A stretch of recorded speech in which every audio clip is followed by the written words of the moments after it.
pessoal, sejam bem-vindos à nossa aula de vantagens comparativas de David Ricardo.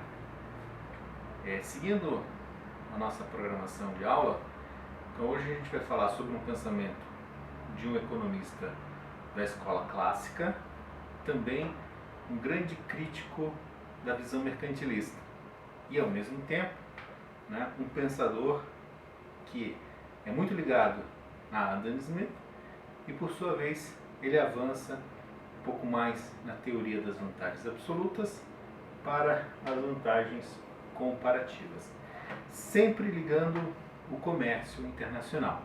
Vocês vão poder observar que a visão central de David Ricardo é a mesma do que Smith, de que o comércio mundial, seja os agentes superavitários, seja os agentes deficitários, o comércio mundial não é um jogo de soma zero, mas sim é um jogo onde os países, respeitando a dotação de seus fatores, eles é um jogo de soma positiva, que nem a gente indicou bastante no nosso material de leitura e no nosso material de apoio.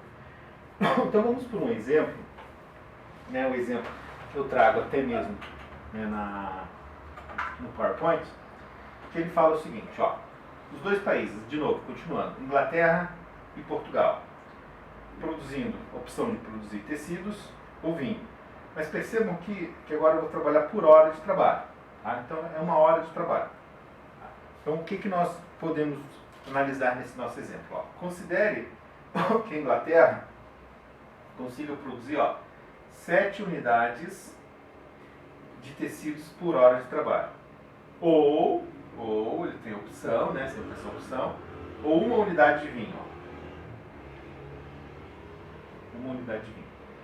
E Portugal, por sua vez, consegue, com 1 hora de trabalho, produzir 8 unidades, metros aí de tecidos, ou também, com a opção, ou a opção de 4 unidades ou 4 barris de vinho. Tá? Uma opção ou outra. Tá? Então, percebam qual que é o ponto central de David Ricardo.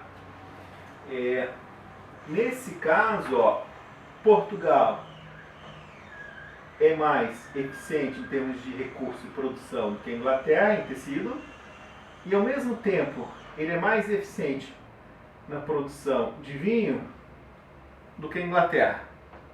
O que David Ricardo levantou, mas é uma questão de desenvolver a teoria do professor Adam Smith, foi de que não existe uma vantagem absoluta nítida para a Inglaterra. O que a gente tem, no fundo, é que Portugal, comparativamente falando, ele tem as duas grandes vantagens. Mas mesmo assim fica a questão central. Vale a pena a gente se especializar e, consequentemente, buscar atender as nossas necessidades via comércio internacional? Ou vale a pena a gente não se especializar e cada país produz aquilo que atende a sua necessidade, a sua subsistência, sem um comércio mundial? Para responder essa questão, usando esse nosso exemplo, a gente vai trabalhar os dois casos. Primeiro caso, vamos supor que os países não se especializam e, consequentemente, não têm necessidade de fazer o comércio internacional entre eles. Tá? E daí como que ficaria o caso da Inglaterra e de Portugal? Claro, então você trabalharia meia hora na produção de tecidos e produziria metades, 3,5 unidades. Sempre a metade, Eu iria produzir nos primeiros 30 minutos produzir tecido e nos outros 30 minutos produzir vinho. Claro, metade de meia unidade, Meia unidade. Um total de 4 unidades aqui, produzidas. Portugal, a mesma coisa.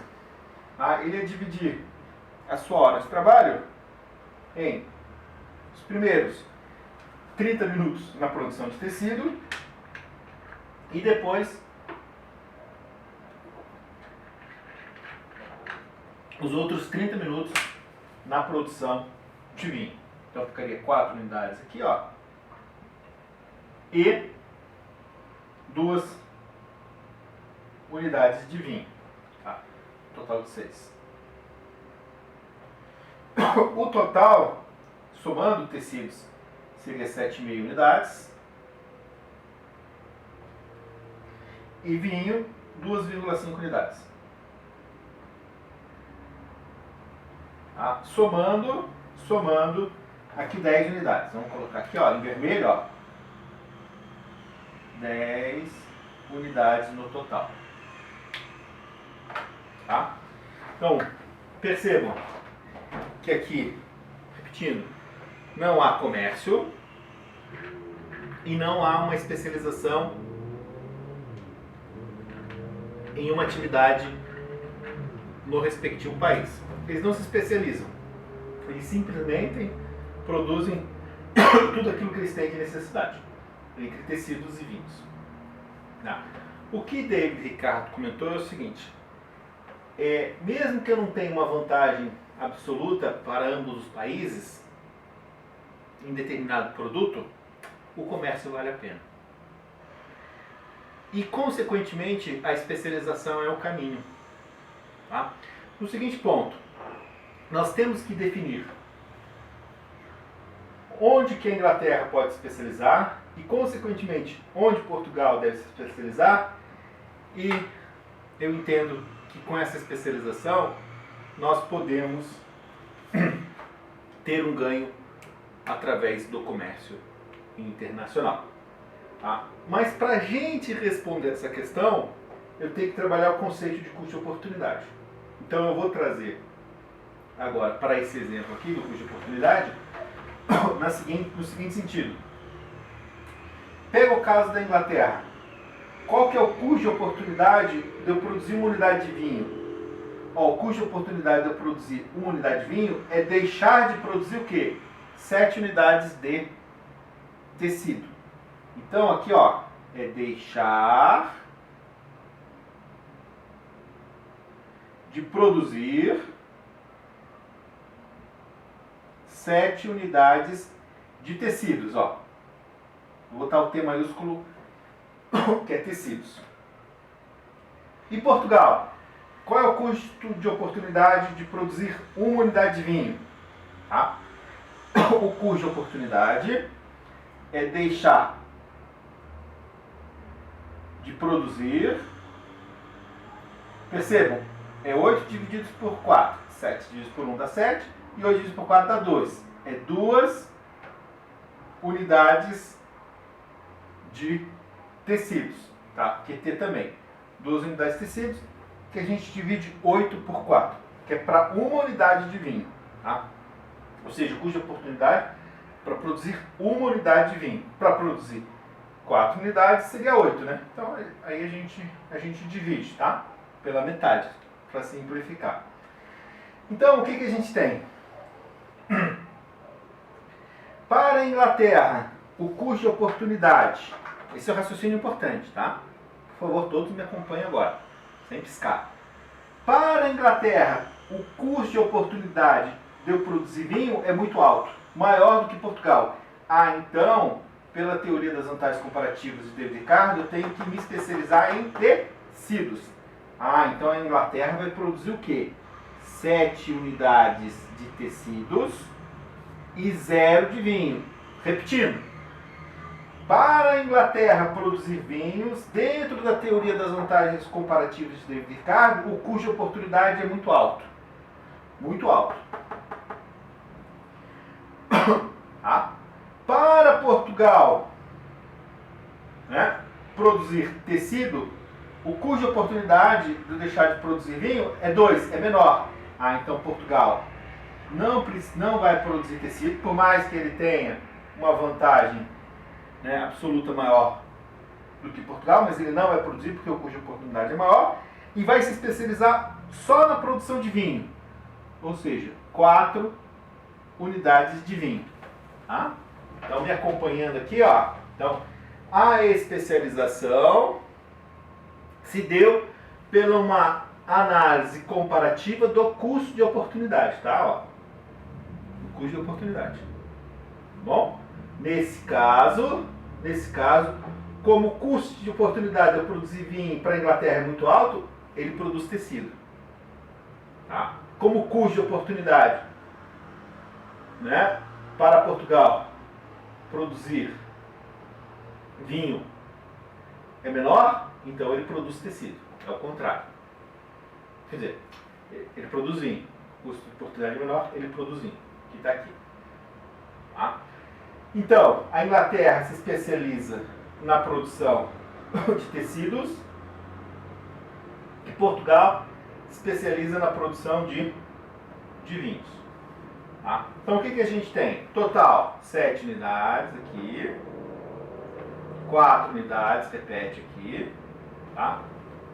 Mais uma vez aqui, ó, 7 e 4 unidades, no total de 11 unidades, ó. 11 unidades. Se você somar tanto a linha quanto a coluna e linha, vai dar 11 unidades.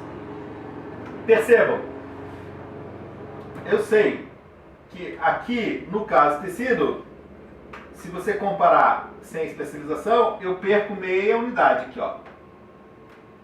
Meia unidade. Entretanto, se eu comparar o vinho, eu ganho 1,5 unidades. Então, positivo 1,5. E meu ganho líquido é de 1 unidade desses bens por hora trabalhada.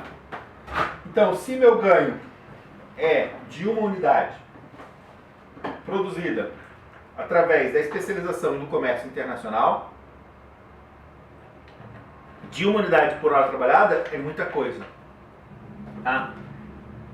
Nesse sentido, o que Ricardo está dizendo é o seguinte, ó, mesmo sem uma vantagem absoluta dos dois países, vale a pena, ó, vale a pena eu me especializar e, consequentemente, né, avançar no comércio internacional. Então, esse aqui eu ganho do comércio, né? Uma unidade aqui eu ganho do comércio.